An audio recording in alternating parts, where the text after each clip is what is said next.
Maaga bang umalis si Nanay Alma? Oo namalagi kasi si Nanay Alma. Pero pinagluto naman tayo ng almusal kaya kainin na natin. Sarap! Longganisa, tsaka itlog na maalam. Ayan, kain. Sana nandito ngayon si Ate Bane. Paborito niya yan eh. Kumain ka na muna, magpakabusog. Sigurado naman ako kung nandito si Ate Bani mo, yan din yung una niyang sasabihin sa'yo. Sana naaalagaan siya ng mga kamag-anak niya doon. Kung nasang ospital man siya. Sana nga. Tara, kain na tayo.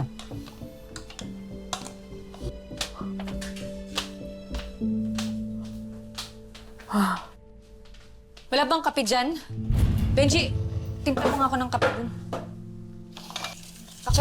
Timpla mo nga ako ng kape. Hindi po kasi kami umiinom ng kape. Gusto ko nga ng kape, di ba? Wisit, makakain na nga.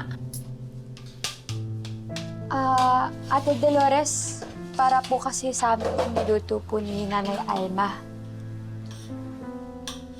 Kanino bang bahay to?